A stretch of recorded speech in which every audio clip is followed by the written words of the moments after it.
Review Book 101 is about the books that I read for the last 40 years. And today I have my special guest.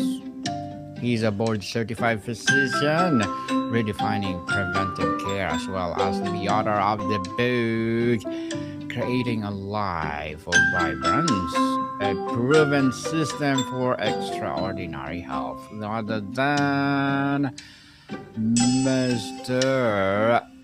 Darren Clair. Hello,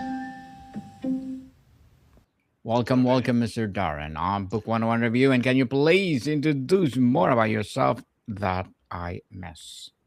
Okay, I'm happy to, Daniel. Thanks for having me. So, yes, I'm a physician. I've been practicing for over 40 years now.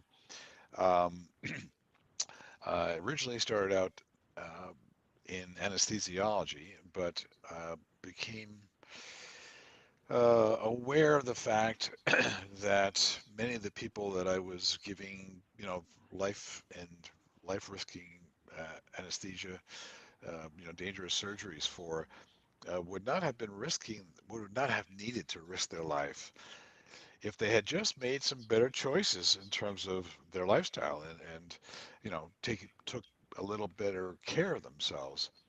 I realized that the medical system is not set up to address that. It's a very reactive system, which waits until people, have fallen off the cliff to put up a fence, so to speak. We try and fix what's broken. In my opinion, it makes much more sense to try and prevent something from breaking in the first place.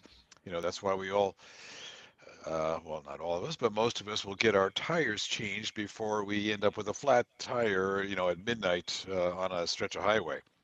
It just makes sense with our car. So, in my opinion, it also makes a lot of sense with our health.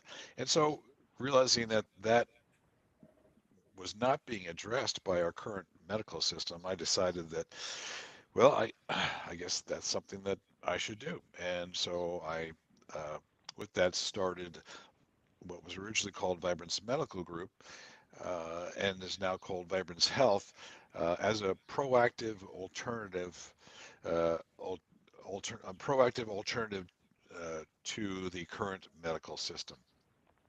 And we focus on programs to help people get healthy and stay healthy. Stay healthy and thank you so much for sharing your knowledge and wisdom to the world, Mr. Darren. Thank you, thank you. Your title moves beyond health to vibrance. How do you define vibrant life and why is it that a more complete goal than just an absence of a disease? Yeah, well, I mean, that's the key. That's kind of the way our system works now is if you go into a doctor for whatever symptom, whatever complaint, they will do testing, and if they find something wrong, they'll address it. But but often as not, because most of the issues people go to the doctors for are really lifestyle related. Their examination, their lab tests show nothing's wrong, and so they uh, let you know, no, everything's fine. Just don't worry about it. Which to me is really a disservice to the individual, the patient, because there is something wrong. So in terms of absence of disease, that's what doctors look for. Vibrance is what people want, I believe. And that's, having a state of health where you feel vibrant, you have energy, um, you're sleeping well, your energy's good, your weight is good. Um, Mentally, you're feeling upbeat and sharp. Those sorts of things are really what we all strive for, but we're given few clues from our typical, from typical doctor visits on how to achieve that. And again, that's because doctors are not trained in being proactive, ways to stay healthy. They're trained in disease management. Um, it's, it's no surprise when you consider that during medical school, the largest courses, the things that take the most time are one, pathology, which is the study of disease, and pharmacology, which is the study of medications for disease. There's literally no courses on health. If there are any courses in medical school on nutrition, typically they last just a couple of weeks and I have a couple of lectures a week. So basically, they're giving it a little bit of lip service, but they're not really delving into how nutrition can help somebody stay healthy. Uh, and I would submit that sleep is equally important and is not discussed at all in medical school, uh, nor is exercise, which is absolutely critical and for good health, both physical as well as mental and emotional. And there are tons of studies, documenting everything I'm saying. Yet they don't get addressed in our training, and therefore they're treated by most doctors as not important. What is the foundational mindset shift someone must make to move from managing symptoms for or fixing problems to proactively building extraordinary health, Mr. Darren? Well, the, the first thing is to realize that there must be more, you know, that the current system is really not helping that individual have good health. Um, and from that uh, initial, realization, hopefully will come the idea that, well, what are the alternatives to taking this medication, to sleep, for my blood pressure, for my depression, for my weight, things like that. And that's the one good thing about the internet. It's a it's a mixed bag for sure, but it does provide a lot of information on alternatives. Unfortunately, a lot of the information on the internet is not very accurate, but nonetheless, it is a way to kind of dabble your toes. Um, these days, people who are looking for a better, particularly non-medication way, which is not surprising considering how frequently people have side effects from medication. But you can go online now and you can uh, look for a functional physician. You can look for a lifestyle physician. There are avenues to explore these things through people who have actually been trained, like myself, so that you're getting solid information with some scientific, backing, as opposed to, somebody who's just done it because they felt better when they took that herb, and therefore it must be good for everybody. Well, obviously that's what's true for one person isn't necessarily true for everybody. Interesting, Mr. Darren. And you call it a proven system. What makes your approach a system rather than just a collection of tips? And why is that distinction is so critical for lasting results? That's an excellent question, Daniel. I'm very glad you brought that up. The fact of the matter is that, again, this is kind of due to our current medical system where everything is broken down into organ systems. And then from organ systems, you get doctors that specialize in particular organs and tissues. And, it becomes much, much so specialized that you begin to think that, how does the human body function at all? Because everything is working so independently. The truth of the matter is that's the wrong approach. We are perfectly designed by God, the universe, Mother Nature, evolution, whatever you want to call it, as a complete, comprehensive system within a system of society. So I don't think it's actually smart or uh, useful to separate ourselves out from other people. But nonetheless, as an individual organism, every part of our body is communicating with every other part of our body. Our brain communicates with our body communicates with our brain. Our immune system, communicates with our brain and communicates with our digestive system. And our digestive system and the microbiome, the bacteria in our gut, play a huge role in terms of communicating uh, with our whole body, our brain as well, in terms of the state of health.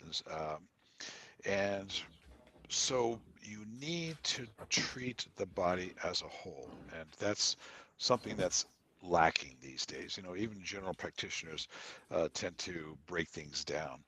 So the reason I call it a system is because when people come to Vibrance looking for help, I don't care if it's a guy whose testosterone, he thinks his testosterone low and he needs testosterone. I'm not going to just look at his testosterone level. I'm also going to look into his sleep, look into his exercise, look into how he's eating, what he's eating, when he's eating, how he's managing stress. Because all of these things affect his testosterone level, but also why he thinks he needs testosterone. He can't build muscle, or he has, trouble having an erection, or, whatever it is. Um, you have to approach the human body as a whole, and that's why I think a systems approach is essential. Essential indeed, Mr. Darren, in a world saturated with health advice. What is the most important non negotiable principle that your entire system is built upon? That's a tough question. Um, the overriding principle in my view of health is stick to the basics, stick to with what we've been endowed with through genetically, but also through millions of years of evolution in terms of lifestyle. Like I say, 80% or more of the reasons why people go to see doctors in the first place are due to issues with lifestyle. But again, getting back to the basics, as I call it, or as I call it, reading the instruction book, the basically, which is the blueprint that we have all been given at birth on how to have a healthy life, um, which entails getting enough quality sleep, eating the way our ancestors did, which was a variety of foods, including fruits and vegetables and some meat, when you're hungry, not in excess, not eating processed foods, getting regular physical exercise, both strength training, but also, cardio, and managing stress, which largely entails, is done through exercise, but also through connection. We are social animals. We do best and are healthiest emotionally when we have healthy connections with other people, our family and friends. Um, there are studies showing that well, I mean, aside from the studies that show that infants that don't have connection with a parental figure suffer physically as well as emotionally. Think about it. What do we do to people who break the law? We isolate them. That's a form of punishment, right? Which just goes to the fact that connection is so important for our physical and emotional health. So that's not really breaking it down into a simple, you know, uh, one guideline that's the most important thing. Because again, like I say, it's all important. You have to take a look at the overall picture and address all the individual parts. The analogy I like to use, Daniel, is it's like a basketball team. Being from California for the last 40 years at least, I'm a Laker fan. And how many years did the Lakers to make us depressed because they were hoping to win a championship with one player named Kobe, right? And Yes. as amazing as he was almost but when he was up by himself as the one superstar. We didn't bring home one you know trophy, but when you have a team of strong players, even if you don't have a Kobe, you can win the championship. And it's the same thing with our health. That'd be fascinating, Mr. Darren. Well, what will be your short term and long term goals as an author or any of the other hats in your life? Well, I get a lot of enjoyment out of still working with, I call them members. I don't like to refer to people who come in as patients because, again, uh, I believe that for 99% of us, we are healthier than we are sick. And when you use the term patience, you're focusing on what's wrong as opposed to their overall general state of health that could use some improvement. So anyway, I enjoy seeing members. I enjoy, personally helping people optimize their health. I really enjoyed writing this book. It was a labor of love. It took a lot longer than I had anticipated because, I would pick it up, I'd write it for a while, and then I'd lay it down, and then life would happen, and it would be a couple of months before I got back to it. I enjoy doing podcasts. I find as much as I also like to do, to give speeches and do presentations, personally, I'm just more comfortable just having a conversation with somebody such as yourself, um, because I get asked interesting questions, which help me, deepen my understanding of what I do and why I do it. It's sometimes it's only when people ask you a question that you stop and go, hmm. One thing in terms of that, it was funny at Thanksgiving this year. I was in Denver, Colorado, visiting my children and grandchildren. And at Thanksgiving dinner, there were a number of other friends and people there. And one young man who was, he must be like mid 30s, late 30s, uh, and I'm 72. And he said to me, "You mean you don't wake up every morning sore and achy?" And I thought to myself, "No, I don't." And the truth of the matter, Daniel, is that thought never entered my mind as something that I should expect. I know a lot of people do wake up that way, but I never said to myself prior to his question, I never said to myself, gee, it's so nice that I'm not achy. It never entered my mind. Mhm. Um, so my point is just that, by getting, questions by experienced interviewers such as yourself, it helps me define what I do and why I do it better. So I thoroughly enjoyed the podcast. Yeah, indeed, and good luck to your goals, Mr. Darren, and looking forward for more success. And what will be your piece of advice for those people out there who want to be like you? Well, read my book. It's a quick read. I Yes. designed it, in a way so that it was available for, almost everybody to understand and read fairly quickly. I didn't want to make a whole big Bible that people would struggle to get through. I wanted to make it something that was basic, and it is that. Um, the truth of the matter is that good health is available to all of us if we just stop and spend time taking care of ourselves in terms of eating whole foods that are healthy, staying away from processed foods, getting some regular exercise, you know, managing stress by talking it out, by getting some exercise, getting quality sleep, that sort of thing.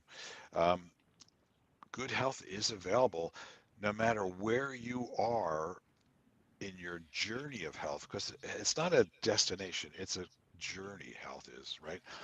It's something you work on day after day after day. And that's the key, is to be consistent. You don't have to be perfect, but you have to be consistent. A little bit of effort in terms of your health every day over time will lead to fantastic health. It's a journey indeed, people. And wow, thank you for that advice, Mr. Darren. And can you please recommend a book or books that influence your journey? Well, there have been many, many quality books, almost too many to mention in terms of health. Um, most recently I was reading Peter Attia's book, Outlive, and Casey Means' book. I forget the name of hers book. Both of them are very, very informative uh, and with tons of information. But again, they are, I don't think, approachable for the average person because there's too much. It's too dense. Um, so yes, they did. They were helpful to me. Dean Ornish's book years ago on terms of heart health and the importance of diet, very helpful. And I mean, there's a whole list, but the point I was making was that as wonderful as those books are, and as much as I learned as a physician by reading them, they also informed me that those that was not the approach for the average American. It's not a matter of dumbing it down. It's just making it available to somebody who hasn't spent 4 years in medical school. I mean, without a lot of uh, previous knowledge and or experience with health and medicine, those books are just as wonderful as they are. They're too much for the average American. Um, so they influenced me to when I wrote a book, make it more uh, basic, more approachable for the average person. Thank you for that recommended books, Mr. Darren. And before we wrap up our discussion for today, I'm inviting you to please do listen to my other podcast, people. My other podcast, because my Abstract Essay is already in fifth season, Abstract Poetry in second season, and my Book 101 review in fifth season too, Comedy 101 in third season, and my Food 101 in sixth season. This December, Geography 101, Love Letters, Movie 101 Review, Music 101 fourth season, Science 101, Sex 101 in its second season, and my baby podcast, Mental Health 101, Law 101, Bible Verses 101, and Entrepreneurship 101. Please listen to them wherever you listen your podcast. So, Mr. Darren, if a reader could only implement one component of your entire system, which one would you choose for the greatest ripple effect? I hate it when people ask me that, Daniel, but because it depends on the individual. If there was going to be one thing for the average American, it would probably be people already know about food. People already know about that they should exercise. People are learning that they need to get more sleep.